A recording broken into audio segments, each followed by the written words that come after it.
kasih Tuhan, shalom. Shalom. Saya percaya Bapak Ibu ya, tahun 2025 adalah tahun anugerah. Amin Bapak Ibu. Kalau orang berkata tahun yang sulit lah, yang inilah, enggak, saya tetap pegang janji Tuhan. Saya akan perjanjian di hadapan Tuhan. Hidup dan mati dikuasai lidah. 2025 tahun anugerah. Amin. Tahun percepatan, tahun mujizat Tuhan dinyatakan, tahun penggenapan janji Tuhan. Amin. Kasih salam kiri kanan dong yang percaya, katakan. Kasih salam kiri kanan, katakan. Tahun 2025 tahun anugerah. Tahun doa-doamu dijawab Tuhan. Amin Bapak Ibu. Amin. Ayo kuatkan kiri kananmu, kuatkan depan belakangmu, kuatkan saudara-saudaramu. Yang percaya tepuk tangan yang terbaik buat Tuhan Yesus Kristus. Kami mengucap syukur Tuhan, kami boleh masuk di hari ke-25 di tahun 2025 bulan Januari. Terima kasih Tuhan, terima kasih Tuhan. Kami percaya Tuhan, sebab seperti firman-Mu bahwa Tuhan yang memahkotai tahun dengan kebaikan-Mu Tuhan. Setiap langkah kami selama tahun 2025 dan selamanya, kami tetap melihat kebaikan Tuhan. Dan inilah ucapan syukur kami, inilah musik kami, inilah pujian penyembahan kami, inilah hati kami, inilah hidup kami. Kami letakkan di mezbah-Mu Tuhan, sebagai persembahan syukur kami bagi Allah kami yang sudah amat sangat baik, yang membuat hidup kami amat sangat baik. Allah di dalam nama Tuhan Yesus Kristus, yang bersyukur bersama saya, sama-sama katakan amin. Sekali lagi tepuk tangan yang terbaik bagi Tuhan Yesus Kristus. Haleluya.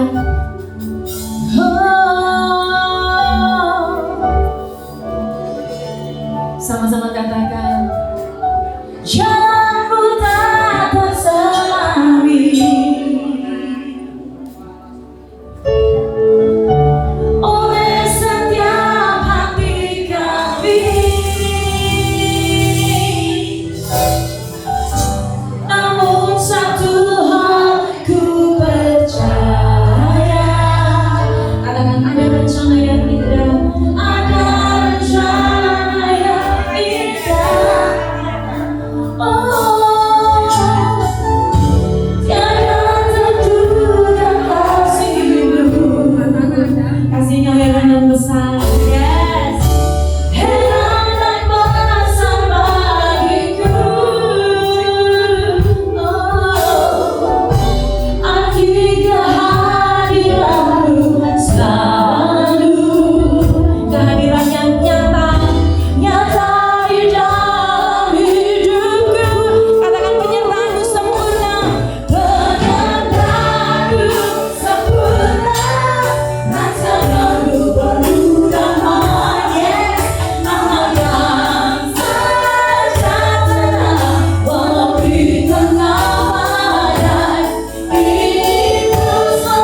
Akui dia dalam setiap langkahmu.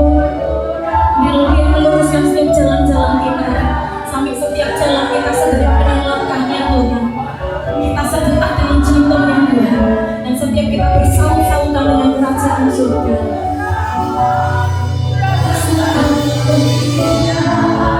Dalam arti kehadiran. Berikan tepuk tangan yang terbaik bagi kehadiran Tuhan di dalam hidup kita. Sama-sama katakan,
Engkau yang membawa kami sampai setinggi ini.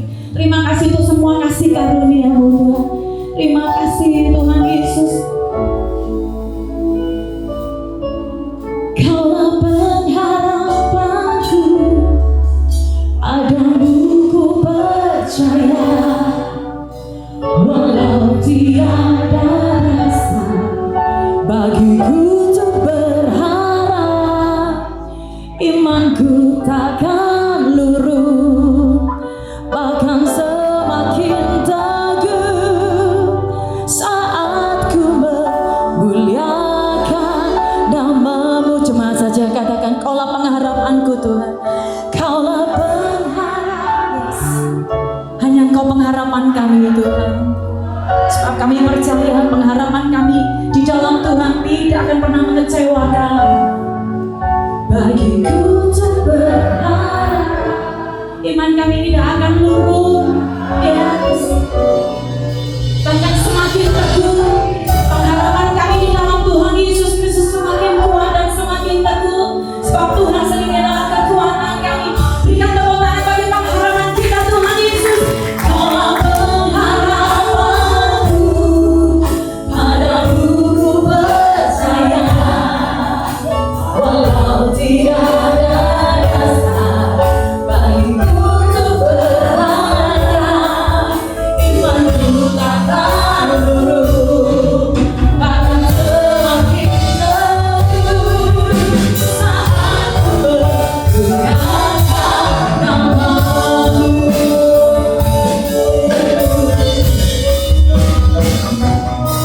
Kaulah pengharapanku,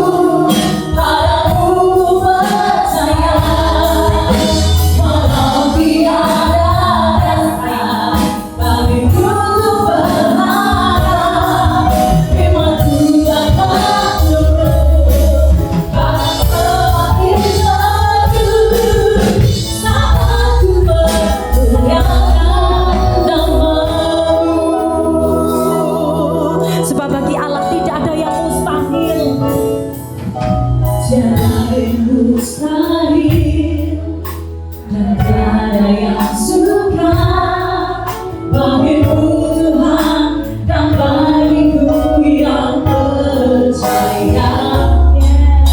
Dahsyatnya kuasa-Mu membuatku tak ragu, janji-Mu kan digenapi pada waktu. Sekali lagi katakan tiada yang mustahil dan tiada yang suka bagimu Tuhan dan bagiku yang percaya. Dahsyatnya kuasa-Mu membuatku tak ragu, janji-Mu kan digenapi pada waktu. Mari angkat kedua tangan, katakan Tuhan, Kau menghadapku, padamu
setiap apa yang kami naikkan di hadapan Tuhan, Tuhan menikmatinya, disambar habis oleh Tuhan. Terang Tuhan wajah-Mu menyinari setiap kami pribadi lepas pribadi, sehingga tidak ada satupun umat-Mu yang hidup dalam kegelapan. Kami hidup di dalam terang Tuhan, kami hidup di dalam berkat anugerah Tuhan. Kami mau menari melompat bersorak bagi nama yang dahsyat yang mencintai kami, nama Tuhan Yesus Kristus. Yang percaya bersama saya sama-sama katakan amin. Haleluya.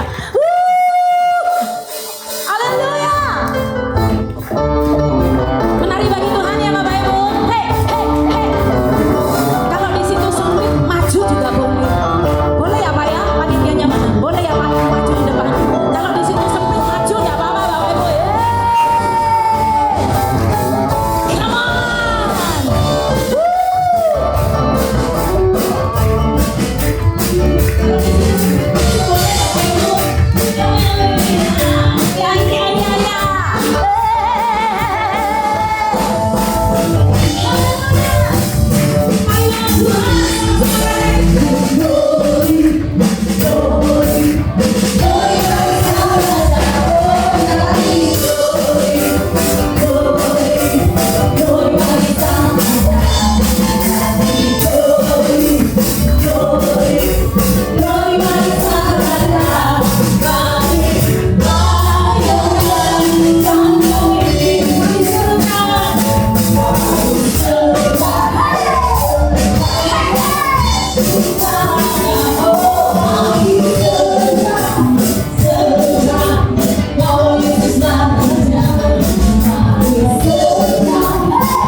150 orang ngomong gini, engkau dicintai Tuhan. Loh, ini ada 1000 lebih toh ya. Satu orang cari 150 ya Bapak Ibu.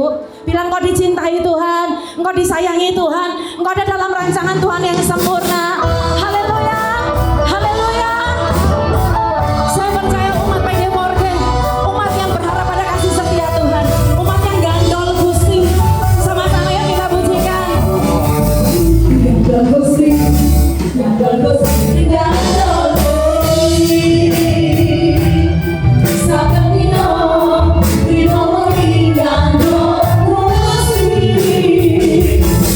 Gandol Gusti, gandol Gusti, gandol Gusti. Sapatino, Rino gandol Gusti. Saya yakin dari awal. Gandol Gusti, gandol Gusti, gandol Gusti. Sapatino, Rino gandol Gusti. Gandol Gusti, gandol Gusti. Sapatino, Rino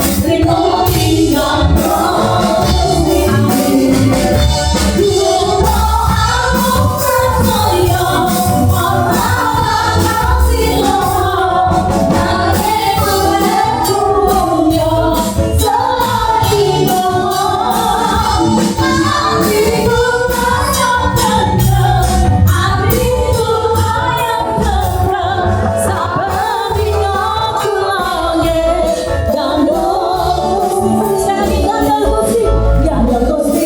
Cuma tanya suaranya.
Tuhan yang mengangkat kita, Tuhan yang memuliakan kita. Amin Bapak Ibu.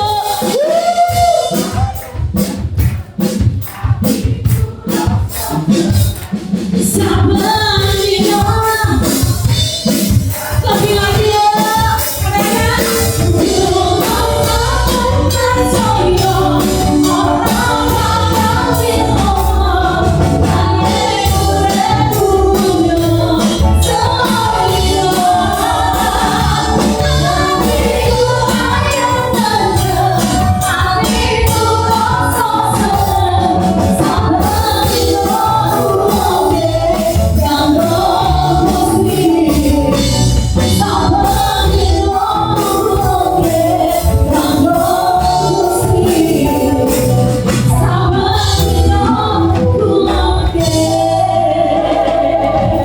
Gandol siapa Bapak Ibu?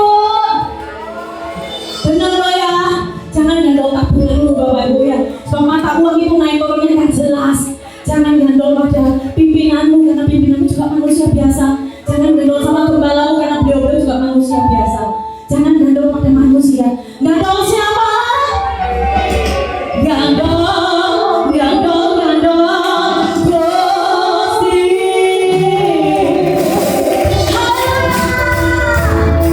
Glory bagi Tuhan Yesus.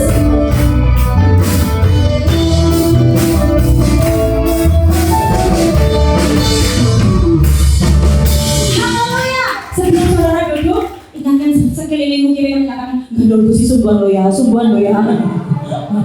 Gandol Gusti sungguhan lo ya. Haleluya. Jangan gandol kekuatanmu sendiri Bapak Ibu. Setiap manusia itu terbatas. Amin. Hari ini kita dilayani secara khusus oleh Profesor J. Eko Putra, Profesor J. Eko Beliau adalah guru besar dari UNER dan beliau adalah juga pakar spesialis jantung. Dan nanti di akhir penjelasan beliau, seperti di akhir seminar nanti yang beliau sampaikan, beliau akan membuka ruang untuk tanya jawab ya. Jadi nanti Bapak Ibu jangan nggak didengerin ya, rugi banget. Ini pengetahuan. Sebab bagaimana kita bisa memuliakan Tuhan kalau tubuh kita tidak sehat? Amin Bapak Ibu. Sehat jangan rohnya saja, tubuh jiwa rohnya harus sehat. Amin. Ngomong sendiri ke dirinya, ayo tubuh jiwa rohku harus sehat ya. Makannya juga nggak boleh ngawur-ngawur Bapak Ibu ya. Mari kita naikkan satu pujian. Diberkati keluargaku, haleluya. Berkat bagi keluargaku. Kiranya Tuhan berkenan, yes, memberkati rumah keluargaku. Amin. Apa yang telah Tuhan berkati,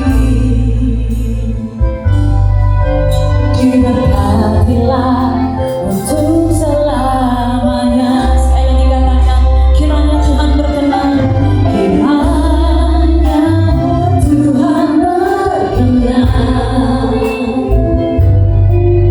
memberkati rumah keluargaku. Apa yang telah Tuhan berkati, diberkatilah untuk selamanya. Jadilah menurut imanmu Bapak Ibu. Sebab Tuhan melindungi, Tuhan menyertai dengan wajah-Nya, beri kasih karunia, damai sejahtera. Tuhan Yesus berkati. Sebab Tuhan melindungi, Tuhan menyertai dengan wajah-Nya, beri kasih karunia, damai sejahtera. Tuhan Yesus berkati. Kenapa sih Bapak Ibu kok kita ini sangat membutuhkan penyertaan Tuhan? Sebab penyertaan Tuhan itu yang buat hidup kita beda. Amin Bapak Ibu. Sebab tidak ada di dunia ini seorang pun yang terlatih untuk berkompetisi dalam segala hal. Tidak ada seorang pun yang terlatih untuk berkompetisi dalam segala hal. Tapi penyertaan Tuhan itu yang buat hidup kita beda. Contoh Yusuf Bapak Ibu, saya percaya itu ajudannya Potifar. Bukan hanya Yusuf saja yang orang pintar. Potifar itu orang luar biasa Bapak Ibu. Dia pejabat negara, dia bukan orang sembarangan. Tapi kenapa Yusuf yang berhasil? Saya percaya ajudannya itu orang-orang pintar semua.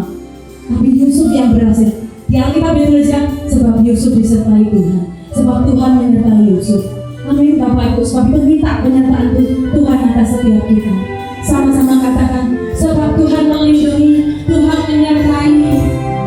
Mari angkat tangan katakan, sebab Tuhan melindungi, yes, Tuhan menyertai dengan wajah-Nya, dengan wajah-Nya,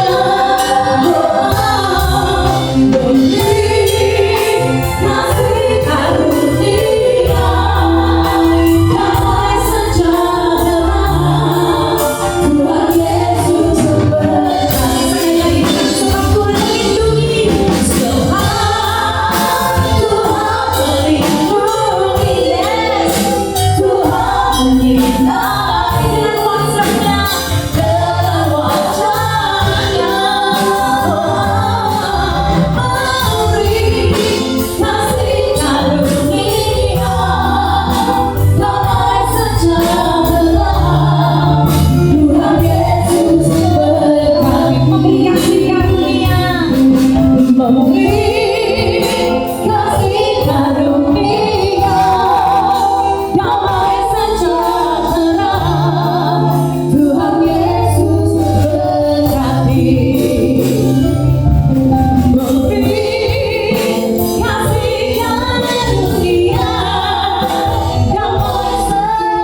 Profesor.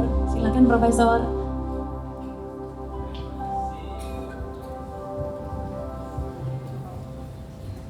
Terima kasih. Tes. Ini langsung saya. Terima kasih. Selamat malam Bapak Ibu sekalian. Shalom.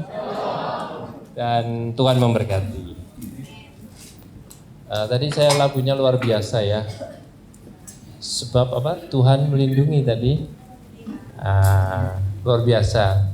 Semoga malam hari ini apa yang saya sampaikan semoga juga melindungi Bapak Ibu sekalian dari itu serangan jantung corona, ya kan?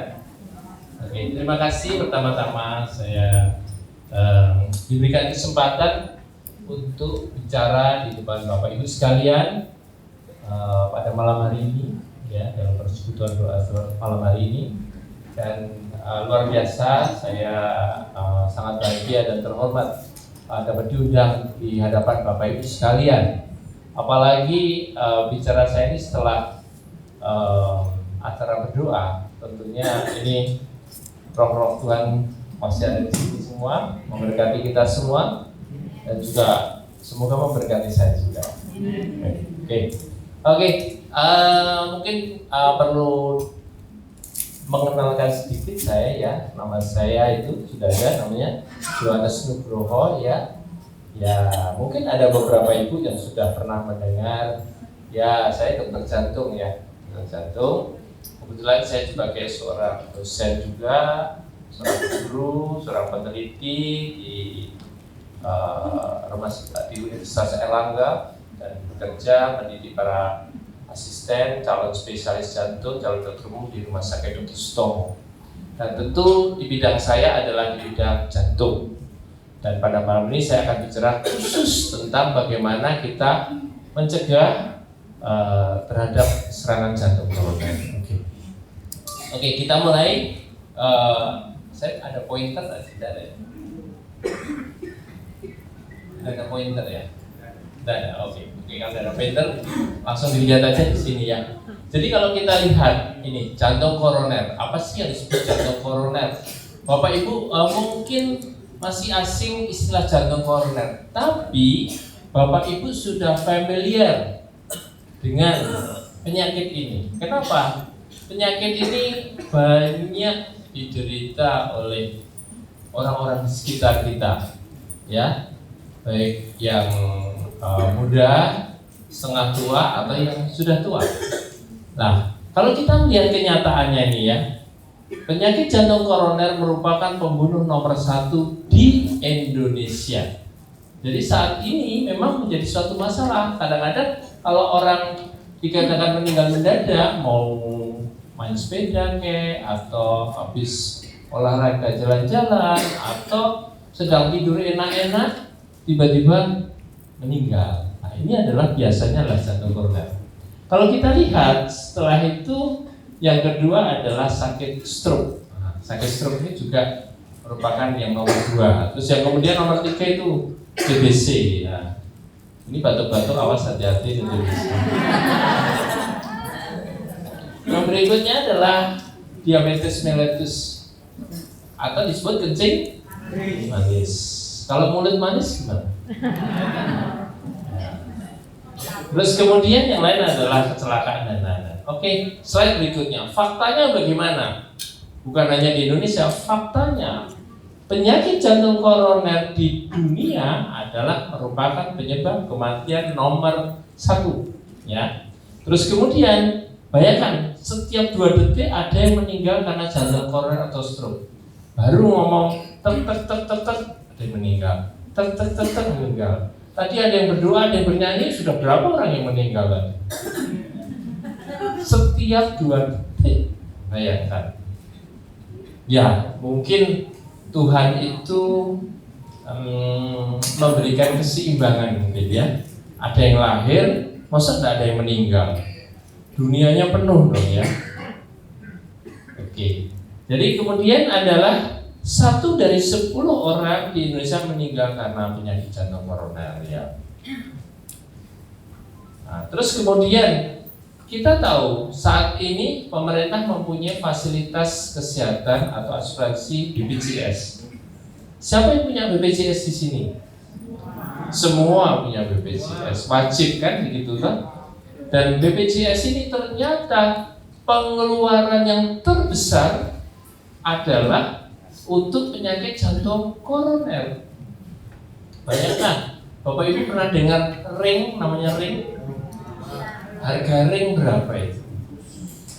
Harga ring 1 itu diberikan aqua kecil ini dapat banyak, bisa untuk semuanya di sini. Ya kan? Jadi bayangkan di situ 10,54 triliun biaya kesehatan dihabiskan penyakit terbanyak dari seluruh jenis penyakit yang lainnya. Jadi luar biasa ya masalahnya ya. Nah, kalau punya masalah yang luar biasa kita harus mengantisipasi. Slide berikutnya lagi. Nah, kenal foto-foto ini? Ada yang kenal, ada yang tidak kenal. Ada itu. Ini Indonesian Idol ya kalau nggak salah ya. Terus ada artis, ada penyanyi trio label, ada Ricky Joe, ada wah ini relatif masih muda, tetapi sudah dipanggil Tuhan, ya toh? Katanya orang kalau dipanggil Tuhan cepat tuh katanya orang baik gitu ya. Makanya Bapak Ibu saudara sekalian mau ingin jadi baik atau tidak baik? Harus jadi baik ya. Oke, ini semua meninggal dalam kondisi penyakit jantung koroner. Dan herannya, setiap ada artis meninggal, mendadak praktek saya laris. Kenapa? Orang jadi takut. Jadi ini adalah seperti warning. Nah, kalau orang itu kalau ada kebakaran ada alarm. Oh, waduh, kok ada orang meninggal ya? Aduh, dadaku nggak enak, ke Nugroho aja. Nah, itu. Nah, itulah. Ini adalah kenyataan, memang kenyataan. Slide berikutnya. Nah, saya mulai dengan namanya siklus. Siklus itu kita dilahirkan dari kecil ya. Sebelum lahir kita orang tua kita, bapak ibu kita, papa mama kita ya sebagai pasangan usia subur, marriage ya. Kemudian hamil, keluarlah bayi kecil. Jangan dibayangkan bayi kecil ini memang sehat, tapi kalau tidak dirawat dengan bagus, maka nanti akan ketemulah termasuk penyakit jantung koroner. Bapak Ibu sekalian, kalau punya anak lucu, biasanya gemuk atau kurus? Gemuk kan? Aduh lucunya gitu, nyokong kok lucu, gitu kan gitu toh? Parisana gendul-gendul gitu ya. Tapi Bapak Ibu sekalian, kalau gemuknya itu karena makan McDonald, KFC, ya toh, makan fried chicken, terus kemudian makannya bukan paket 1 ayam 1 nasi, tapi paket 5 ayam 1 nasi. Pasti dibagi-bagi. Jadi kalau kita lihat seperti itu, saya duduk ya sering ngantar keluarga ke mall gitu duduk. Aduh, makannya kayak gitu, tak tunggu nanti di ruang praktek saya. Ya, nah inilah akhirnya Bapak Ibu sekalian lihat itu gambar pembuluh darah di bawahnya. Dari bayi lahir itu masih mulus pembuluh darah, pipa pembuluh koroner yang disebut koroner itu pipa. Pipanya masih mulus ya. Nah berikutnya lagi ada lemak. Butir-butir lemak atau LDL kolesterol nempel di dinding ini, kemudian terjadi penyempitan. Kemudian 70% lah. Inilah risiko untuk terjadi jantung koroner atau serangan jantung koroner. Bapak Ibu juga jangan merasa bahwa aku penyempitannya masih 60% aman. Besok ini minggu depan Imlek, makan seenaknya. Bicap enak, samcam enak, ya. Tapi ingat, nah mau makan ingat Nugroho kemarin ngomong gitu kan. Jadi lupa. Jadi saya kira makan dikit-dikit lah, enak tapi dikit-dikit. Apalagi samcam kriuk saya suka sekali ya. Tapi setelah itu minum obat kolesterol. Nah, kalau sudah penyumbatan sudah meningkat, ya, yang terjadi slide berikutnya, ini Bapak Ibu, ini adalah bentuk jantung. Jantung itu sebenarnya kepala tangan ini, berada di tengah. Terus kemudian yang disebut koroner itu adalah pipanya, itu pipa. Ini pipa. Nah, ini adalah pipa, ini pipa, ini pipanya. Nah, pipa ini kalau saya ambil langsung, ini bentuknya gini, normal. Terus ini sudah ada lemak, ya toh? Terus kemudian ada lemak yang bertambah, terus kemudian lemaknya semakin bertambah lagi. Untung ada TV ini ya, sehingga tangan saya bisa. Kalau ada PowerPoint kan gini, untung bisa ada TV. Nah, inilah yang berbahaya. Ini kalau sudah tersumbat total, cek gitu, ya sudah. Aduh, luar biasa. Nanti kita lihat gejalanya seperti apa. Oke? Kalau habis khotbah kan ya, amin, amin kan. Maksudnya paham kan gitu ya saya. Kalau sama saya Pak Aminnya tuh paham. Selain berikutnya lagi, nah ini blockage itu tersumbat total. Nah akhirnya kalau tersumbat total, Bapak Ibu sekalian, pipa ini kan ada cabang-cabangnya.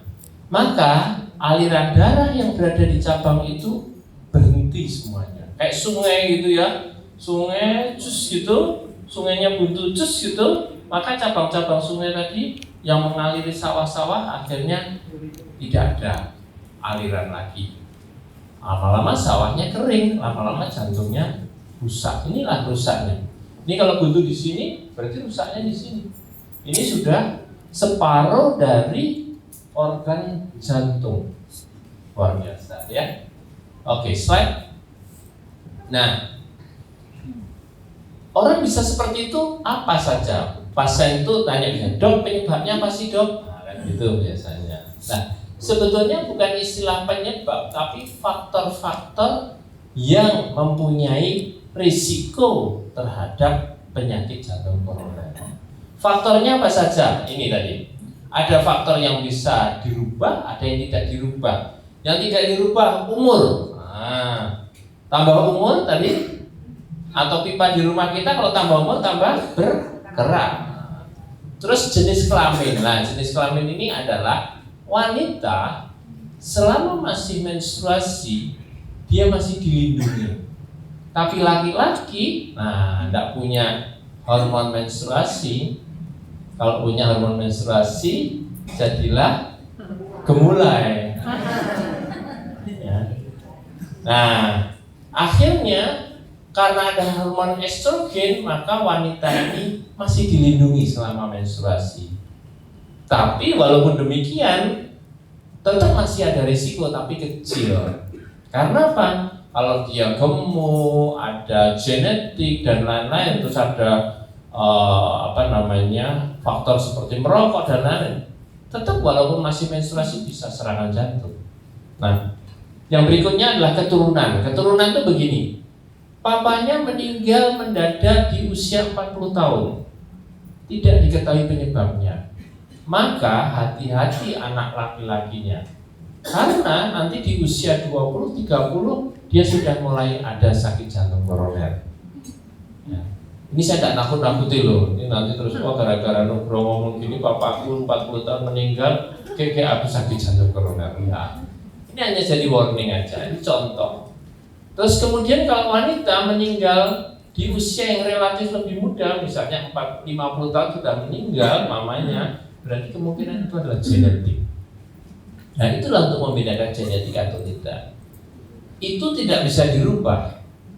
Makanya kalau orang mau marriage dulu ada bibit, bebet, bobot. Nah, gitu. Tapi kalau sudah cinta, walaupun bibitnya apa ya tetap cinta ya. Ya kan? Ya tidak apa-apa, memang begitu ya. Oke, nah sekarang faktor risiko yang bisa dirubah apa? Ini yang menjadi tugas kita bersama-sama.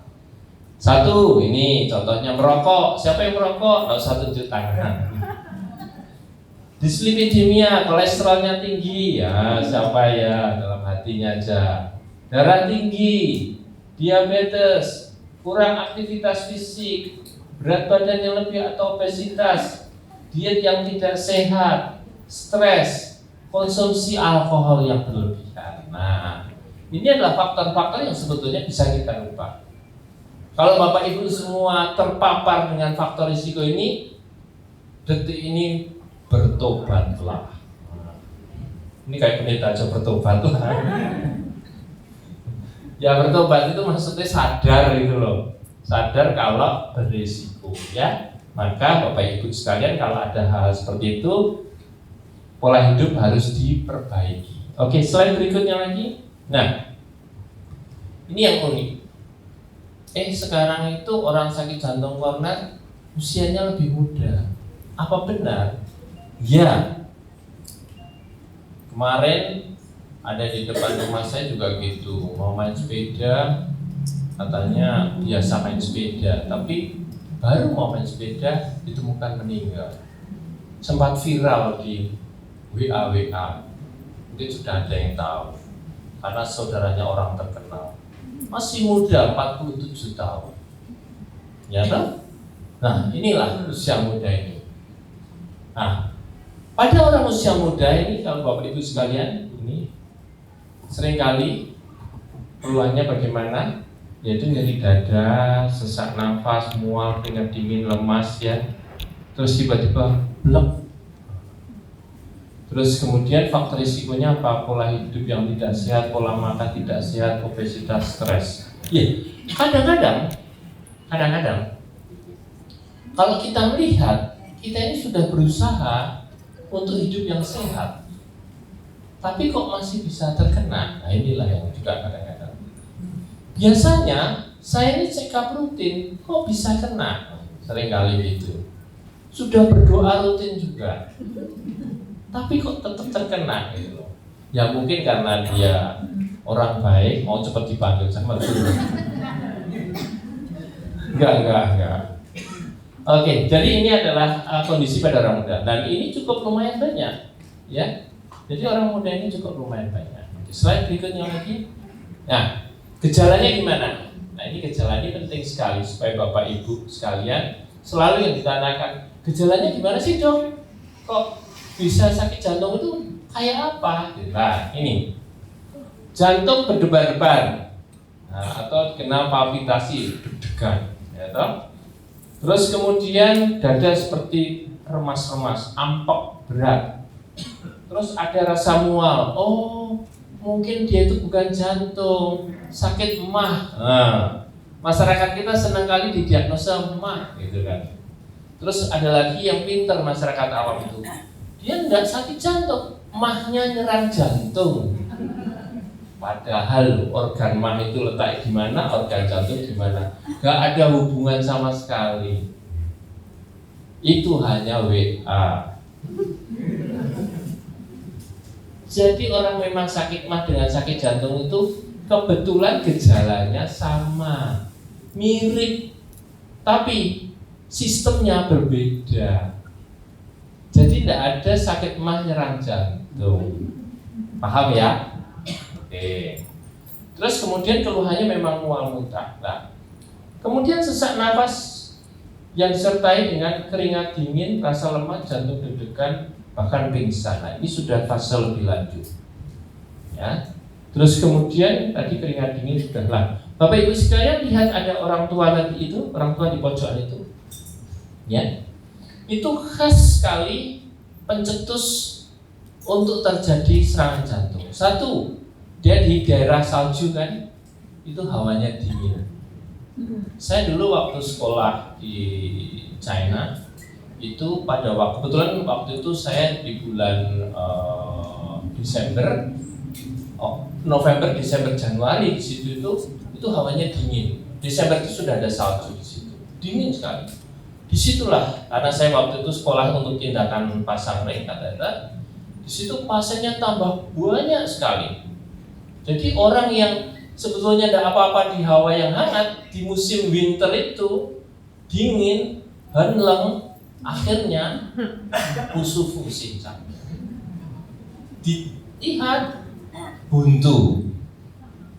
Jadi pada saat itu banyak orang itu datang ke rumah sakit, antrinya di loket itu banyak itu. Begitu saya masuk ya jam 7 masuk rumah sakit itu, antri banyak sekali. Ya, itu adalah dingin, pencetus. Berikutnya lagi, bawa tasnya berat atau ringan? Berat. Itu adalah ngangkat beban berat, beban hidup ya. Kalau beban hidup memang berat, apalagi tahun 2025 kan. Apalagi tahun ular kayu katanya.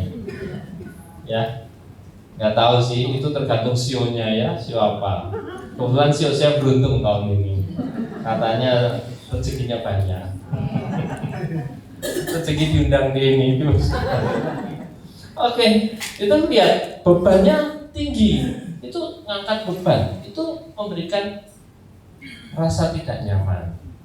Terus dia memegang tangannya di dada. Itulah orang sakit jantung tuh gitu. Ini, ya. Kadang-kadang ada orang, aduh kok gak enak ya, disik-disik gini. Ada yang gini gitu juga ya. Ini lihat ini, ya. Terus kemudian orangnya agak meringis. Jadi itu adalah suatu kondisi yang bisa mencetuskan orang sakit jantung. Slide berikutnya lagi. Nah, ini letaknya di sini. Bapak Ibu sekalian, dok sakitnya itu di mana sih? Sakitnya di sini. Ya. Sakitnya ini sama sakit hati, sakit mana? Sama sakitnya. Oke, jadi ini meremas di dada. Ini lokasinya. Sini. Di tengah sini menjalar ke leher. Jangan dikira tidak bisa menjalar ke leher ya. Sakit jantung koroner itu tidak mesti di dada, enggak. Bisa seperti kayak rahangnya itu kemeng, kayak sakit gigi. Ya, terus ini di punggung menjalar ke lengan, terus ini sampai di sini bentuknya. Yang merah-merah inilah pokoknya ini tempat sakitnya dada orang serangan jantung. Lebih jelas lagi slide berikutnya lagi. Nah, itu tempat-tempatnya. Lokasinya itu ada yang berbentuk ruby. Nah, sakitnya jantung ini bukan berarti pasti di tempat jantung, bukan. Sakit jantung koroner ini adalah sakitnya seperti penjalaran. Penjalaran itu ngerambat. Jadi biasanya di sini bisa ngerambatnya di sini, bisa ngerambat di tangan. Nah, ini adalah sakit jantung. Slide berikutnya. Nah, kapan sebaiknya ke dokter jantung? Ini kayak seperti slide ini kayak promosi. Kapan ke saya? Enggak. Maksudnya, kapan Bapak Ibu sekalian check up? Check up ya. Check up itu untuk mengetahui lebih dini supaya tidak sampai yang lebih berat lagi. Oke, slide berikutnya lagi. Nah, karena kita tidak bisa mendeteksi jantung kita sendiri, kita butuh suatu ahli untuk mendeteksi ada nggak kelainan di kita, ya, itu. Ya, memang dikatakan kurang lebih sekitar 40 tahun. Maka ada satu pasien saya, bukan saya ya, di salah satu media sosial gitu, habis kontrol ke saya, terus buat story di IG-nya, terus dibilang kalau sudah umur 40 tahun tidak datang ke dokter jantung tidak afdol katanya. Katanya loh, bukan saya ya. Dia story terus nge-add ke saya. Oke. Nah, yang perlu dicek apa? Ya laboratorium, treadmill, ya terus kemudian ada pemeriksaan-pemeriksaan lain seperti CT scan dan lain-lain. Ya, masalahnya semakin canggih alat maka biayanya mahal. Dan itu semakin akurat. Nah, inilah maka saya sebagai dokter jantung harus pintar-pintar mengarahkan supaya bagaimana dengan alat yang lebih ringan biayanya tapi bisa menjaga pasien tersebut dengan bagus. Slide berikutnya lagi. Ini ada beberapa pemeriksaan. Yang sebelah kanan tadi itu adalah laboratorium. Ini laboratorium. Terus kemudian ini adalah ada alat USG, ada CT scan atau kalsium score. Terus kemudian dengan beberapa alat-alat seperti yang lainnya, ultrasound dan lain-lain. Nah, ini adalah pemeriksaan-pemeriksaan yang dilakukan untuk mendeteksi adanya jantung koroner. Selain, nah gambarnya ini adalah gambar CT scan. Di mana CT scan ini adalah gambaran pembuluh darah koroner sebelah kanan. Bapak Ibu sekalian lihat ada putih-putih itu, ada pipa kan? Pipanya yang di atas itu ada putih-putih, itu adalah kapur, kalsium. Kalsium ini bisa menyumbat kalau dia ada di dalam, tapi kalau dia di luar dia tidak menyumbat. Ya, jadi kalsium itu tidak mesti menyumbat. Ini contohnya, ini yang normal, ini yang putih-putih ini kapur. Kalau kapurnya di dalam dia nyumbat. Kalau kapurnya semakin dalam, semakin nyumbatnya semakin berat. Nah, ini adalah lubang yang tersisa dari pembuluh darah yang gede ini. Ternyata tinggal sisa seperti ini. Penyempitannya sudah berat.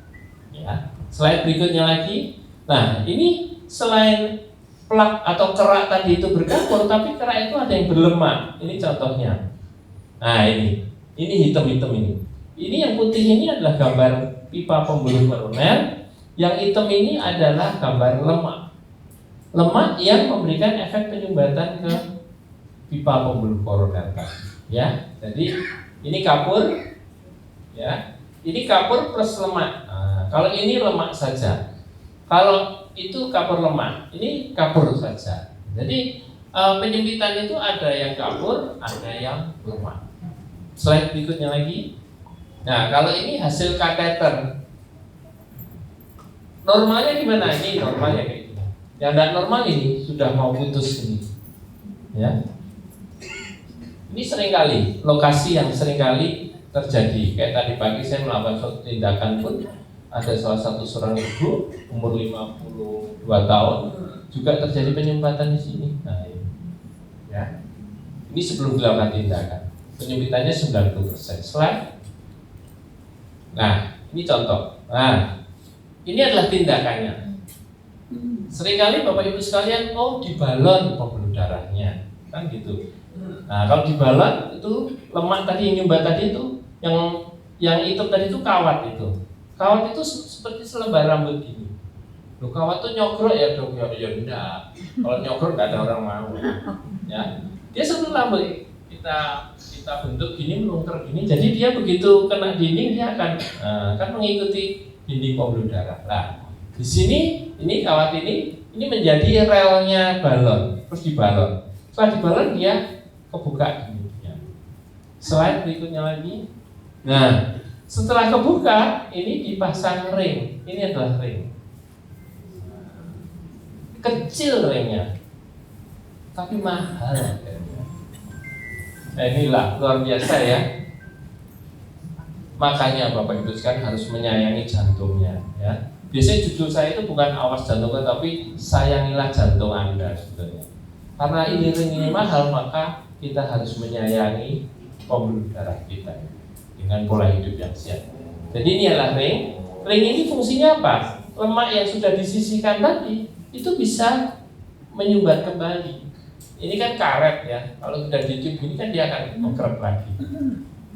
Tapi kalau pembuluh darahnya kecil, maka kita hanya balon aja, dilapisi obat, dia akan tetap seperti ini, ya. Oke. Semoga kita semua jangan sampai dipasang seperti ini, ya. Amin. Amin. Dah, doanya terkabul hari ini.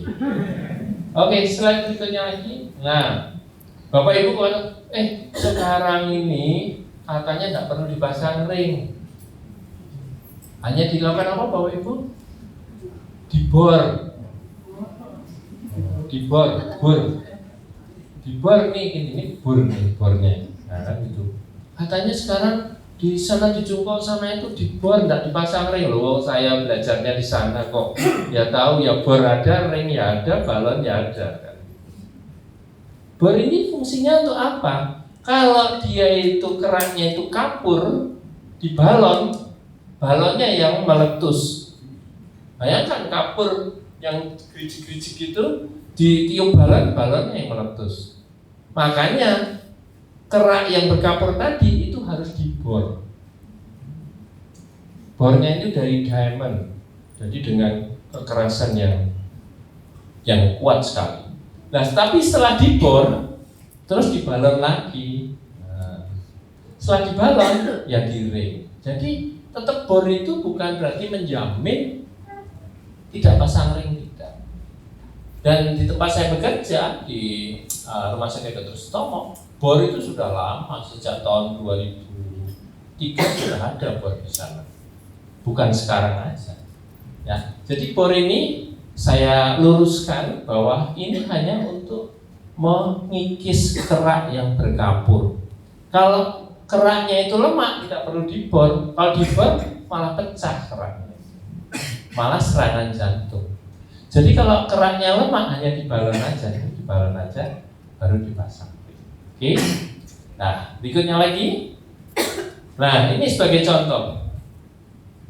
Ini penyempitan itu tadi, terus dibalon, terus dipasang ring. Nah, bentuk ringnya kayak gini. Nah, akhirnya pembuluh darah nyempit sudah sesuai dengan gambar dari pembuluh darah jantung. Ya, Bapak Ibu. Oke, slide. Nah, sebagai ringkasan, nanti kita tanya jawab, silakan.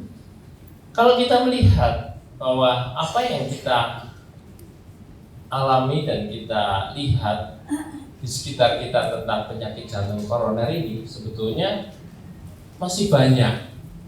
Ya, kalau bisa kita cegah, kan gitu toh. Nah, itu tadi.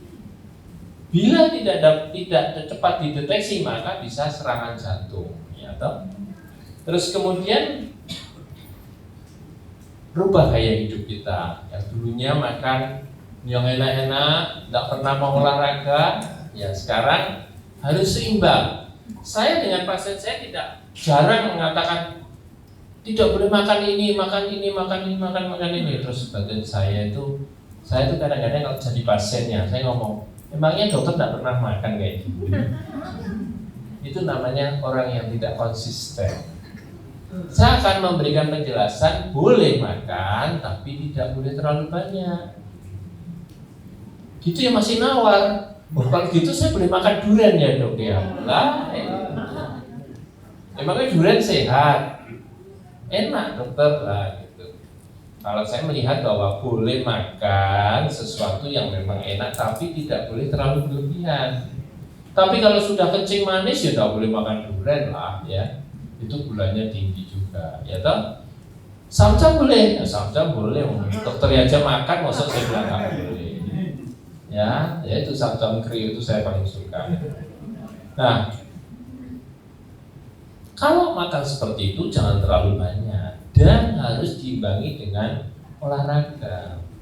Kalau kolesterolnya tinggi gimana? Iya, kalau memang harus minum obat ya harus minum obat. Jangan, oh dok nanti minum obat ginjal saya rusak, ya selalu ada alasannya. Ya, dokter selalu juga akan berpikir bahwa setiap obat yang akan diberikan itu akan dipantau. Ya, jadi tidak serta-merta langsung, wah nanti ini merusak. Ya, semua ada, kecuali kalau sudah dilema. Dilema itu apa? Kalau tidak diberikan efeknya meninggal, tapi diberikan ada efek sampingnya. Dokter pasti akan ngomong, ini kalau tidak diberikan efeknya memburuk, tapi kalau diberikan ada efek seperti ini. Nah, pasien tetap diedukasi. Jadi kita harus memberikan suatu penjelasan ya. Terus kemudian minum obat yang teratur. Slide berikutnya lagi. Nah, berikutnya tidak merokok. Yang hari ini merokok bertobatlah ya. Apalagi tadi sudah berdoa. Ya kan? Kalau sudah berdoa niatnya tidak merokok, nah, tidak merokok. Kurangi kelebihan berat badan, terus makanan yang tidak berlebihan, olahraga teratur, istirahat yang cukup. Ya memang kadang-kadang susah istirahat cukup. Kita istirahatnya kapan? Gitu tadi juga belum istirahat, gitu ya. Terus kemudian kontrol ketat kolesterol termasuk tekanan darah dan gula darah, ya. Terus kemudian juga ini. Nah, kalau sudah tahu semua tentang faktor risiko, kita harus kontrol semua faktor-faktor risiko kita. Oke, slide berikutnya lagi. Oke, saya kira terima kasih dan semoga apa yang kami sampaikan bisa bermanfaat bagi Bapak Ibu dan saudara-saudari sekalian. Dan mohon maaf kalau tadi saya ada juk-juk yang mungkin menyinggung perasaan. Tapi itu tidak bermaksud untuk demikian, tapi itu adalah untuk membuat Bapak Ibu sekalian semakin semangat untuk merubah menjadi lebih baik. Amin. Iya, puji Tuhan Bapak Ibu, penjelasan yang begitu luar biasa. Saya percaya bahwa kita semua paham dengan apa yang disampaikan ya. Tapi kayaknya yang hadir malam hari ini datang sudah siap dengan pertanyaan-pertanyaan. Siap. Yang jelas pertanyaannya jangan yang sulit-sulit ya. Oh, yang sulit nggak apa-apa. Jawabannya yang sulit. Ya, Bapak Ibu, kesempatan pertama kita kasih untuk berapa orang dulu datang? Silakan. Bebas ya. Bebas. Ini Ibu ini yang angkat tangan pertama, mungkin kita kasih kesempatan dulu ya. Bu, mungkin bisa maju aja. Nanti bisa perkenalan, namanya siapa, alamat di mana, ukuran sepatu. Ini belum sinchan, bajunya sudah merah.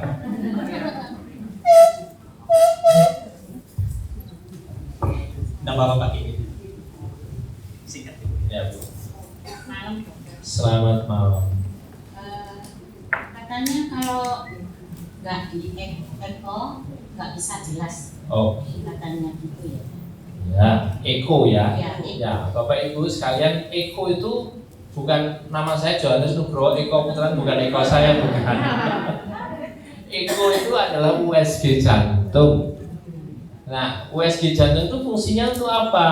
USG jantung itu untuk melihat satu ukuran-ukuran ruang-ruang jantung. Jadi kalau di sini ada ruang itu dipotret. Oh, ada AC-nya di sana, ada pintunya, ada klepnya, ada katupnya. Terus dilihat fungsi pompanya. Terus dilihat aliran darahnya. Jadi Eko tadi memang akan jelas untuk melihat satu, fungsi pompa jantung. Dua, besar ukuran-ukuran jantung. Karena jantung itu ada 4 ruangan. Jadi kalau ruangan ini kan satu ruangan ini, kalau itu ada 4 ruangan. Terus di antara ruangan itu ada pintu. Pintu itu namanya katup jantung. Jadi kalau sudah di eko, maka seperti kata Ibu ini benar, yaitu lebih jelas untuk melihat fungsi pompa jantung, katup-katup jantung, ukuran-ukuran jantung, klep jantung, otot jantung, gerakan jantung. Tapi ada tapi Bu, eko tidak bisa melihat pembuluh darah koroner.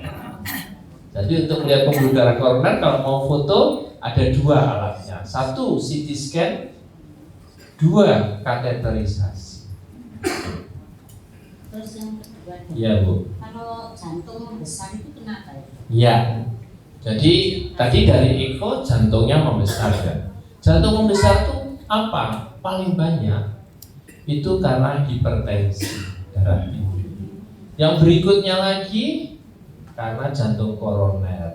Yang berikutnya lagi karena kerusakan klep-klep jantung. Tapi jantung membesar juga bisa didapatkan pada orang-orang yang tidak ada seperti itu. Misalnya orang yang olahraga. Karena olahraga ini jantungnya kerjanya lebih kuat, terutama atlet, sehingga jantungnya bisa membesar.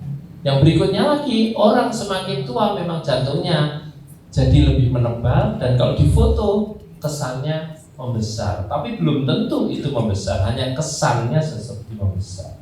Oke, gitu ya. Oke, terima kasih Bu, silakan dulu. Kita kasih tepuk tangan dulu buat dokter supaya lebih bersemangat lagi ya. Oke Bapak Ibu, sebelum kita lanjut ada sedikit pemberitahuan. Pemilik mobil L1938BX mungkin bisa dipindah karena ada mobil lain yang mau keluar. Ya, makasih ya. Oke, selanjutnya kita kasih lagi satu kesempatan, satu penanya, tapi mungkin ini lebih mengarah ke kasus ya, jangan ke masalah pendidikannya ya. Nanti biar yang tanya masalah pendidikannya biar nanti mahasiswa saja. Silakan Bapak ini dulu ya. 1, 2, 3 ya. Pak, silakan Pak. Pak Loh, sampai sing ngangkat tangan, Mang. Nggih, monggo.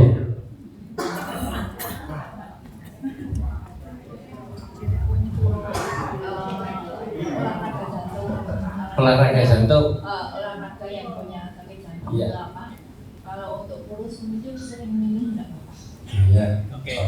Apa Ibu minum furosemid? Oke. Iya, oke. Terima kasih. Ini kasus ini.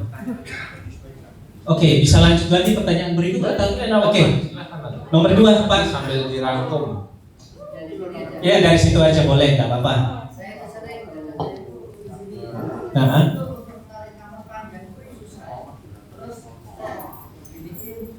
baru enak. Oke. Kalau tarik nafas nggak enak. Kalau dibuat tarik nafas nggak bisa. Oke. Lanjut. Lanjut pertanyaan ketiga. Maju aja. Mic-nya mana tadi?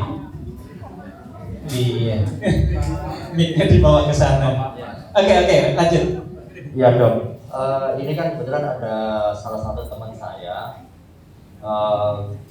dari yang bersangkutan lagi ada apa namanya, infonya sih penyakit jantung.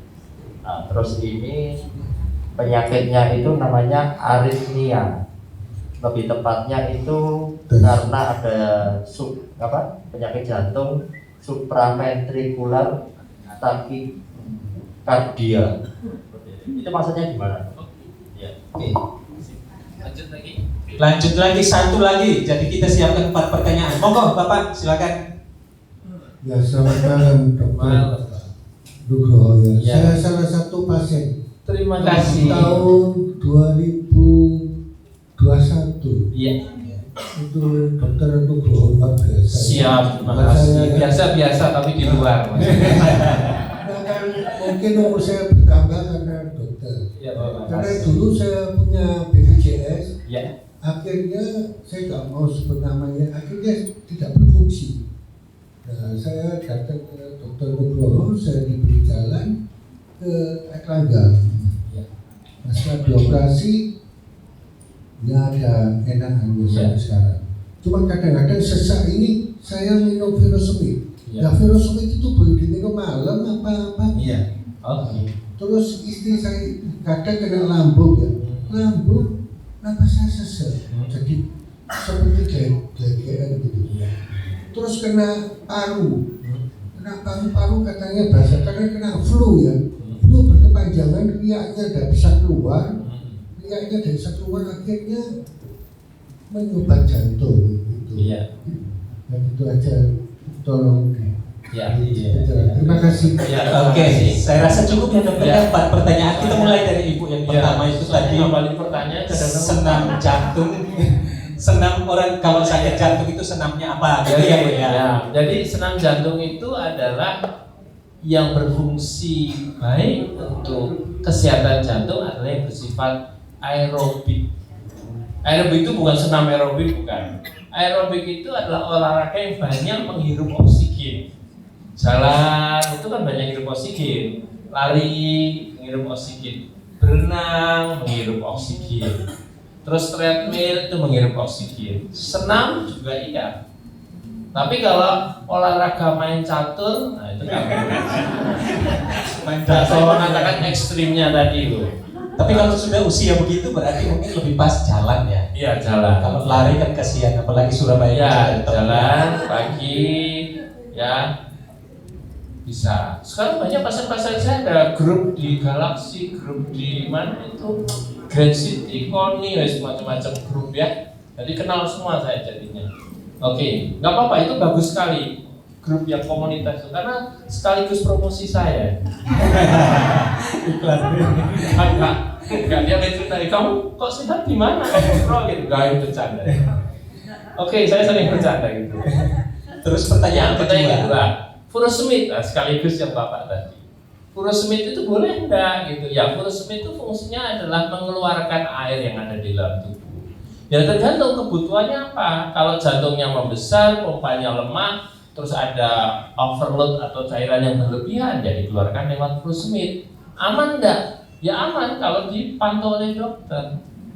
Selama obat-obat itu dipantau oleh dokter relatif aman.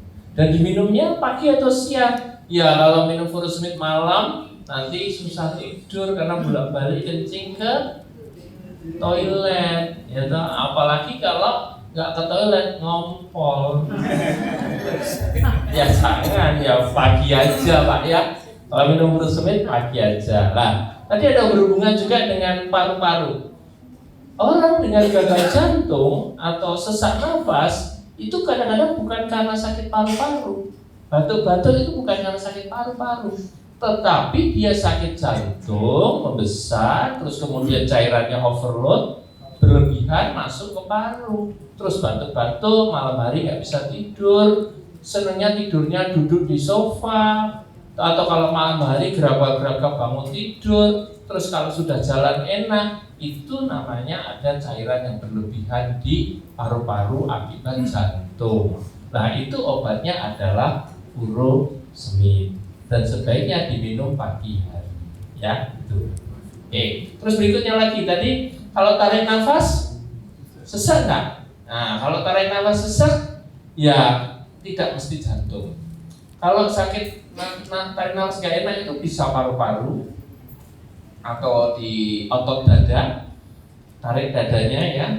Terus kemudian juga bisa juga karena lambung GERD bisa juga. Nah itu bisa menyebabkan rasa yang tidak nyaman tadi itu, ya. Tapi bukan karena jantung biasanya. Kalau sesaknya jantung itu kalau jalan agak kesusu menggos-menggos, nah itu sudah. Terus kalau duduk dia istirahat dia lebih nyaman lagi. Itu adalah kondisi dari jantung. Ya, tadi pertanyaannya satunya masih kelewat dok. Tapi itu Ibu tadi kalau sakit jantung itu boleh nggak minum banyak? oh iya, kalau sakit jantung, jantungnya membesar, tidak boleh minum terlalu banyak. Kenapa? Karena beban jantungnya tadi sudah begitu berat, ditambah oleh cairan yang masuk ke dalam tubuh, bersirkulasi ke jantung, akhirnya jantungnya semakin payah. Maka dokter jantung kalau mengobati orang dengan gangguan pembengkakan jantung, minumnya biasanya dibatasi. Terus kemudian kalau sudah baik, boleh agak bebas, tapi antara yang diminum, yang masuk dengan yang keluar harus seimbang. Tepuk tangan dulu lah supaya ini. Terus itu dok, sebelum kita ke pertanyaan, karena tadi kan ngomong mengenai kencing dan seterusnya. Ini ada pertanyaan, kalau kencing berbusa itu apa? Ada kaitannya juga dengan penyakit jantung? Iya. Sekarang seringkali orang, aduh kencing saya kok busa itu. Kencing berbusa tidak mesti ada hubungan dengan jantung. Banyak faktor, yaitu kemungkinan ada suatu protein urea atau albumin urea. Jadi ada kebocoran dari filter dari ginjal sehingga terjadi albuminnya keluar jadi berbusa. Kemudian ada orang dengan diabetes, gula darahnya meningkat, bisa kencingnya berbusa. Ada dengan orang dengan gangguan fungsi ginjal, kencingnya bisa berbusa. Ada yang kencing sambil bawa rinso bisa berbusa. Tadi mau nyelutuk itu mungkin Ya saya duluan. Mungkin Saya sudah tahu dalam hatinya. Oke, kita kasih pertanyaan lagi dulu. Kau Wiwit, ya silakan dong. Ya silakan. Malam dokter, saya mau nanya, apakah mungkin seorang yang kena jantung koroner itu tidak merasakan apa-apa gitu? Baik. Nah, soalnya saya ini terus terang sudah dipasang juga, sebelumnya itu saya tidak merasakan apa-apa, sama sekali tidak merasakan apa, tidak pernah ngos-ngosan. Nah, setelah pemasangan ring yang pertama, malah jalan itu tambah ngos-ngosan dokter. Jadi sebelum pasang itu saya biasa aktivitas kayak seperti jalan 4 kilo, sekitar setengah jam itu saya masih kuat dan tidak pernah merasakan apa-apa. Tapi begitu dipasang ring yang pertama, tambah ngos-ngosan. Ringnya pakai asuransi apa enggak? Kalau enggak pakai asuransi gara-gara bayar ringnya. Enggak bercanda saya. Asuransi apa enggak ada hubungannya. Kebetulan yang pasang ya lumayan banyak. Oh, lumayan banyak. Oke, ya. Oke, jadi orang dengan penyumbatan jantung itu kadang-kadang tidak terasa. Hanya 25% orang ya yang punya sakit jantung itu terasa. 75%-nya nggak terasa. Ya. Jadi kadang-kadang saya juga sering punya klien, dok, saya ini loh nganter kakak saya ke Pineng. Saya ikut check up. Lah kok malah yang di bypass saya. Padahal kakak saya katanya sehat, saya yang di bypass. Karena tidak terasa. Maka pentingnya check up tadi itu demikian. Bisa jawabnya. Kenapa? Karena penyempitan jantung itu luar biasa. Jadi kalau saya lihat ada orang yang sampai tersumbat tidak terasa apa-apa. Tapi kenapa kok bisa begitu? Nah ini ada jawabannya. Jadi pembuluh darah yang buntu tadi ternyata kan sudah tidak ada aliran nih. Ternyata dia dapat aliran dari pembuluh darah yang lain, atau disebut sebagai bypass buatan dari Tuhan. Itu bukan manusia yang buat, itu Tuhan yang memberi sehingga dia tidak terjadi serangan. Karena kenapa demikian? Nah, dia terjadi sumbatan pelan, akhirnya tertutup pluk, akhirnya ada pembuluh darah namanya kolateral. Nah, itu bisa menjelaskan kenapa kok orang buntu total tidak sakit dada. Ya, harus bersyukur sama Tuhan itu diberi kesempatan. Makanya doa itu penting. Iya kan? Saya kira ya saya besok tak lihat kalau yang ada kolateral, Bapak doa enggak? Doanya berapa kali sehari, berapa jam? Ya, bisa. Jadi tanpa terasa bisa ya. Nah, kenapa kok jadi? Nah, orang pasang ring itu juga kadang-kadang berdampak psikologis. Waduh, aku ada ring nih. Dok, saya boleh miring kiri enggak? Ringnya jatuh nanti kan? Enggak ada ring jatuh. Ring kalau sudah terpasang celuk, dia akan menyatu dengan pembuluh darah. Dan sekarang sudah ada ring yang bagus. Ring itu nanti akan diserap oleh pembuluh darah. Dan sambungan-sambungannya itu sudah hilang. Nah, seringkali orang berdampak psikologis sehingga kadang-kadang rasanya jadi tidak enak. Tetapi kita juga harus buktikan secara objektif. Biasanya pasien-pasien saya yang sudah pasang ring juga akan saya tes lagi seseknya seperti apa dan bagaimana. Saya lakukan pemeriksaan treadmill test. Nanti kalau dari treadmill test ternyata ada penyumbatan ada tanda-tanda iskemik lagi, berarti ini ada penyumbatan yang lain. Bisa saja karena ringnya banyak ya, terus ada penyumbatan lain yang mungkin masih belum 70% dibiarkan. Akhirnya mungkin dari situ terjadi suatu progresivitas dari suatu penyumbatan. Jadi kemungkinan itu ada, tapi ya biasanya tidak terlalu banyak. Ya, Oke, selanjutnya ada lagi? Oh, tadi pertanyaannya aritmia supraventrikular tachycardia. Bagus. Aritmia itu adalah gangguan irama jantung. Gangguan irama jantung itu ada yang gangguan iramanya cepat, yaitu seperti supraventrikular tachycardia. Itu detak jantung langsung disco berarti. Biasanya disco ya. Itu biasanya 160 ke atas detaknya. Dan itu bisa hilang sendiri atau kadang-kadang harus ke rumah sakit baru diobati baru hilang. Nah, kalau sudah lebih dari 6 kali dalam 1 tahun kambuh, maka harus dinamakan ablasi. Ablasi itu sinyal-sinyal listrik yang ada di jantung yang menyebabkan aritmia tadi di solder itu kayak dimatikan listriknya. Ini contohnya nih, lampunya kan banyak nih. Nah, supaya ini sumbernya nanti hanya 1 lampu saja, lampunya ini dimatikan supaya tidak menyebabkan supraventrikular tachycardia. Dan itu biasanya keluhannya adalah berdebar-debar yang sangat cepat. Oke. Ada lagi tanya tadi aritmia sudah ya? Oke. Next, kita ganti yang sebelah sini dulu. Ya, silakan. Monggo. Silakan Bu, maju aja atau mic-nya tolong. Saya mau tanya tentang pemasangan pacemaker untuk detak jantung. Iya. Selamat malam dok. Iya. Mau tanya tentang pacemaker dok. Apakah orang dengan detak jantung berapa harus pakai pacemaker? Apakah kalau detak jantungnya 30 perlu dipasang? Oke, terima kasih. Terima kasih. Iya. Jadi ini meneruskan pertanyaan tadi, aritmia. Orang aritmia selain cepat tapi juga aritmia yang lambat. Aritmia yang lambat itu biasanya ada blok. Blok itu detak jantungnya lambat. Nah, Bapak Ibu sekalian, pada orang normal itu detak jantung normalnya itu 60 sampai 100. Tapi pada orang tua kadang-kadang di bawah 60. Tapi jangan sampai di bawah 50. Kalau di bawah 50 itu pompa ini sudah tidak cukup mengalirkan aliran darah ke otak. Sehingga orangnya itu kadang melieng, mau pingsan, jalan tiba-tiba jatuh, ngantuan. Nah itu kalau detaknya seperti Ibu katakan 30 tadi. Nah kalau detak jantung sudah 30 dan itu permanen terus-terusan, ya terpaksa harus diambil alih oleh generator listrik baru. Generator listrik baru itu namanya pacemaker atau alat pacu jantung.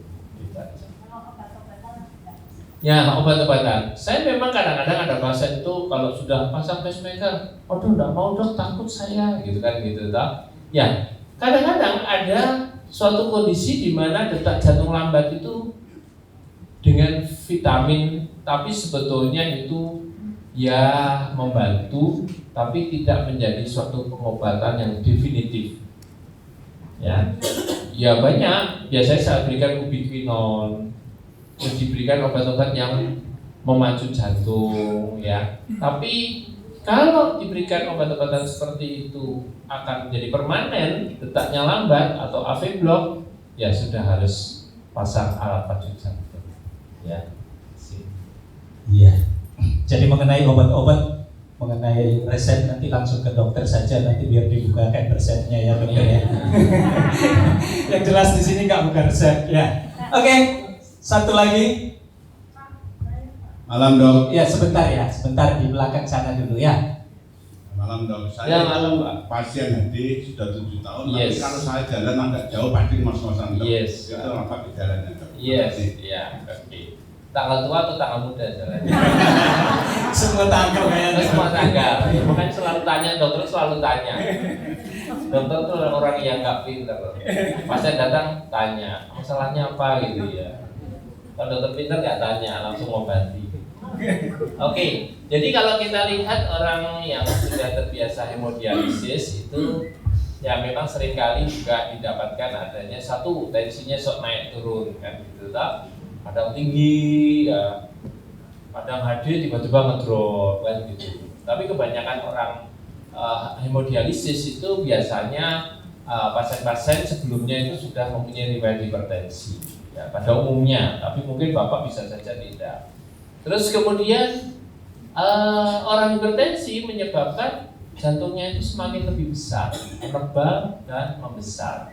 Nah, jantung menebal dan membesar ini menyebabkan terjadi gangguan fungsi jantung atau diastoliknya, relaksasi ototnya ini terganggu. Sehingga kalau untuk melakukan suatu aktivitas yang lebih berat, kadang-kadang capek, kadang-kadang ngos-ngosan. Apalagi kalau didapatkan suatu kondisi hemodinamik atau tensi yang naik turun secara drastis. Misalnya nih, mau di HD tensinya naik 190. Terus pada waktu HD tensinya ngedrop cuma 60. Bingung kan? Ini mau dikasih obat darah tinggi apa enggak? Kan demikian. Ada yang kondisi demikian. Nah, inilah yang seringkali menjadi ketidakkonsistenan di dalam satu pemberian obat. Nah, seperti inilah yang menyebabkan gangguan dari fungsi jantung. Ya. Oke.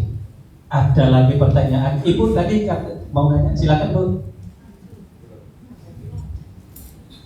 Saya mau bertanya, nama saya Bu Weni Pak, Ya. usia 75 tahun. Oke. Saya menderita sakit jantung sudah 20 tahun. Oke. Pada saat setelah kena COVID, itu saya sembuh tahun 2021, bulan September kalau nggak salah. Itu kebetulan saya masih diberi Tuhan panjangan umur. Iya. Itu sebagai karunia yang besar bagi saya. Iya, harus rajin berdoa. Selalu Pak. Nah, saya yang mau saya tanyakan itu jantung saya. Setelah berjalannya waktu sekian lama itu, kalau saya miring ke kiri, karena saya tahu jantung sebelah kiri. Kalau terlalu lama kok rasanya nyeri, capek, dan nggak enak. Jadi saya cepat balik ke terlentang atau ke kanan. Nah, Dari situ saya berusaha untuk tidak, ya ke kiri tapi jangan lama-lama. Iya. Nah, dokter sudah memberitahu saya, Bu, maaf kalau ke BAB jangan ngejamnya terlalu kencang alias ngeden, banter katanya. Iya. Hanya dokternya seperti dokter suka bercanda. Oh, saya langsung nggak bercanda. Langsung pertanyaannya, Nah, ini pertanyaan saya diberi obat karena saya tidak ada darah tinggi, diberikan Losartan. Iya. Lalu untuk jantung diberi ISDN, Iya, kalau iya. sesak itu dosisnya tetap. Jangan diganggu dulu. Lanjut pertanyaannya. Untuk konkornya itu hanya boleh diminum malam. Iya. Karena katanya dokter kalau minum konkor itu sebaiknya istirahat. Nah, yang saya pertanyakan itu sekarang dok, dosisnya itu kok pancet, tapi setiap bulan saya harus ambil obat. Dulu 3 bulan sekali, sekarang tiap bulan 1 kali. Katanya itu peraturan BPJS. Dan obatnya kan generik dok. Iya. Nah, saya tanya, dok ini kalau obat yang beli, oh jangan Bu, jantungnya eman-eman katanya gitu. Nah, saya bilang, lo kenapa ya dok? Nah, kalau ini loh sudah saya periksa, EKG-nya bagus. Dia enggak ada diabetes dan dilihatkan banyak LDL sama HDL. Iya. Jadi pertanyaannya langsung aja, biar yang lain ada kesempatan. Bagi saya kenapa dok itu untuk obat-obat itu kok statis, dosisnya itu terus, ukurannya ya sama terus. Oke. Ya, Itu pertanyaannya sudah kita tangkap. Kenapa kok dosisnya itu saja? Ya, jadi untuk jantung tuh memang sebelah tengah, agak ke kiri, tapi itu tidak ada hubungan dengan kita miring ke kiri kan. Tuhan tuh luar biasa, sudah memberi jantung tuh ada di dalam. Mau tengkurap tidak ada mau. Mau jempalik apa juga ada. Jadi itu perasaan ibu aja. Terus berikutnya lagi, kenapa kok tiap bulannya? Memang BPJS ini memberikan suatu aturan ya berdasar suatu kondisi. Mungkin tiap bulan itu kenapa ya supaya pasien itu satu juga kontrol, terus kemudian tidak obatnya tidak hilang. Kalau langsung 3 bulan nanti hilang, nanti BPJS minta lagi, BPJS tambah obatnya kurang, ya kan? Ya, nah, artinya bahwa sebetulnya itu ada satu regulasi yang sudah ideal. Tapi kenapa kok obatnya itu aja? Ya memang kondisi itu stabil, kalau stabil ya itu aja. Malah kadang-kadang bisa dikurangi kalau memang sudah tidak diperlukan. Tapi kalau ada masalah ya ditambah. Jadi dokter itu selalu akan melakukan adjustment atau penyesuaian. Ya. Jadi selama ibu dikatakan obatnya itu aja berarti kondisi ibu stabil. Kalau obatnya berubah-ubah itu artinya bahwa kondisi ibu tidak stabil. Jadi ibu syukur obatnya stabil, harus nambah berdoa lagi ya. Nah. Oke, kita kasih tepuk tangan dulu buat dokter malam hari ini. Dan penanya-penanya malam hari ini saya punya hadiah buat ya penanya-penanya yang menurut saya pertanyaannya bagus. Hadiahnya adalah kolektenya double. Oke, saya rasa malam hari ini cukup ya Pak Charles ya. Bapak Ibu kalau mungkin punya pertanyaan bisa bisa langsung datang ke dokter. Dokter, boleh tahu alamatnya di mana ini karena masih banyak yang mau nanya, tapi waktunya habis. Jadi mungkin langsung nanya ke sana sekalian buka resep. Malu saya. Cari di Google kayaknya ada ya. Gak apa-apa disebutkan saja dokter. Ya disebutkan ya. Nama saya Johannes Nugroho. Cari di Google. Pasti ketemu. Sampai directionnya sudah kelihatan dari situ. Oke, tidak tanya Pak Google saja sudah tahu bagaimana. Oke dokter, terima kasih banyak malam hari ini sudah menjadi saluran berkat bagi yang jelas 4K ini adalah Kristus, kesehatan, keluarga dan kerja. Jadi semua kita Artinya jemaat kita kasih pengajaran tentang 4 hal itu, dan malam hari ini dokter berkesempatan kasih kami berkat lewat kesehatan. Amin. Tuhan memberkati. Kami tunggu kesempatan selanjutnya dokter kalau kita undang lagi. Oke, Tuhan memberkati. Sekali lagi kasih tepuk tangan yang luar biasa bagi Pak Dokter kita. Kami doakan supaya dokter umur panjang, ya, sehat selalu. Iya, Pak Dokter rupanya ada acara lagi, jadi kita harus izinkan beliau untuk berangkat. Kalau ada pertanyaan lagi silakan kirim ke alamat di bawah ini ya. Oke, Bapak Ibu saudara sekalian, kita mau memberikan persembahan, tapi sebelumnya mari kita berdoa terlebih dahulu ya. Tuhan Yesus Kristus, kami bersyukur untuk malam hari ini. Ibadah kami selingi dengan seminar tentang kesehatan.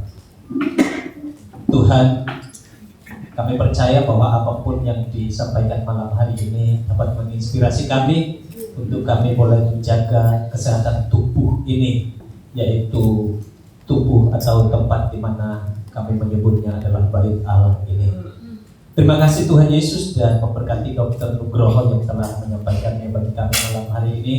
Tuhan terus pakai hambamu ini, biarlah dimanapun ia berada, ia tetap menjadi saluran berkat bagi setiap siapa saja, khususnya bagi anak-anakmu Tuhan. Dan malam hari ini kami akan memberikan persembahan sebagai ucapan syukur kami, di mana Engkau telah memberkati kami. Berapapun yang kami berikan, kami percaya semuanya itu berguna untuk kemuliaan nama Tuhan, dan berapapun yang kami berikan, kami juga percaya Tuhan membalasnya dengan berlipat-lipat kali ganda. Dalam nama Tuhan Yesus Kristus kami berdoa. Haleluya. Amin. Bapak Ibu, sambil persembahan dijalankan, sebelum WL dan pemain musik menyanyikan satu lagu, pengumuman untuk bulan depan. Coba bisa ditayangkan. Kita bertemu lagi di tempat ini tanggal 14 Februari. 14 Februari jam 7 malam, dilayani oleh Pendeta Stefanus Warno. Oke, jangan lupa tanggal 14 Pendeta Stefanus Warno akan berbagi firman Tuhan di tempat ini. Jangan lewatkan kesempatan ini. Tuhan memberkati kita semuanya. Silakan WL, kita bisa menyanyikan satu lagu. Mari sambil kita menabur yang terbaik, kita memuji Tuhan.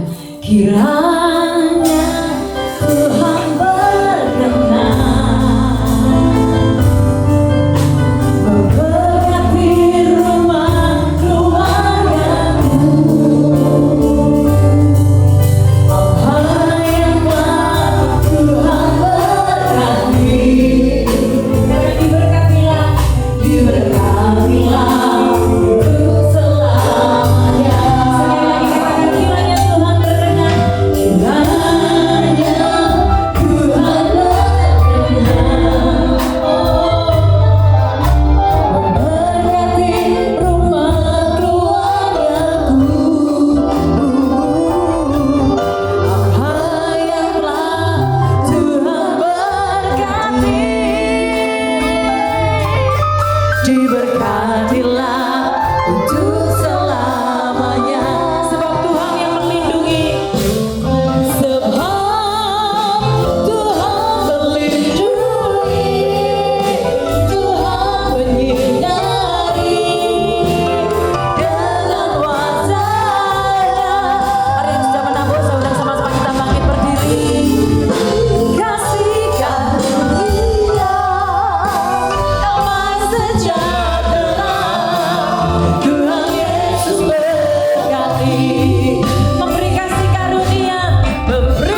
masikiata kapara lala masikiata kapara lala masa. Kinara lala masikiata kapara lala masa. Terima kasih Bapa. Malam hari ini kami bersyukur Tuhan. Kami telah mendengar kesehatan tentang jantung Tuhan melalui Profesor Nugroho Tuhan, yang luar biasa menjelaskannya Tuhan. Biarlah kami benar-benar Tuhan menjaga Tuhan kesehatan kami dengan baik. Apa yang kita beri makan, itu yang kami tidak akan makan Tuhan. Berilah hikmat-Mu menyertai kami Tuhan, supaya benar-benar Tuhan semua jemaat PD4K sehat Bapak. Berkati Tuhan Profesor Nugroho yang telah membagi berkat yang luar biasa malam hari ini Tuhan. Berkati di dalam prakteknya, keluarganya, semuanya memberkati Tuhan. Sekali lagi kami bersyukur Tuhan, Engkau baik dalam hidup kami Tuhan. Pimpin tiap langkah kami Tuhan, makin hari makin lebih baik Tuhan. Kau memberkati Tuhan WL Sinar pemain musik, para hamba Tuhan yang melayani malam hari ini, juga jemaat yang hadir Tuhan. Mereka pulang tempat ini, tidak ada satupun tidak diberkati, semuanya diberkati Tuhan. Terima kasih Bapa. Karena Engkau memberi persembahan malam hari ini Tuhan. Engkau buka tingkap langit, curahkan berkat yang berlimpah untuk jemaat PD4K. Sebentar kami akan berpisah satu sama lain. Perlindungan-Mu menyertai kami. Tiba di rumah, keadaan selamat. Terima kasih Tuhan. Puralala masikiata kapara lala masa. Kinarala masikiata kapara lala. Mari kita angkat tangan bersama-sama. Berkat yang datangnya dari timur, barat, utara, dan selatan tercurah kepada jemaat tempat ini. Kiranya berkat daripada Allah Bapa, cinta kasih Tuhan Yesus Kristus, kuat kuasa Roh Kudus memberkati pekerjaan-Mu, memberkati lumbung-lumbung-Mu, memberkati keluarga-Mu, memberkati pelayanan-Mu, terlebih memberkati kesehatan-Mu. Apa saja yang sudah kerjakan, Tuhan membuat berhasil, beruntun dan diberkati luar biasa. Di dalam nama Tuhan Yesus, yang percaya diberkati Tuhan katakan amin. Selamat malam, Tuhan Yesus memberkati.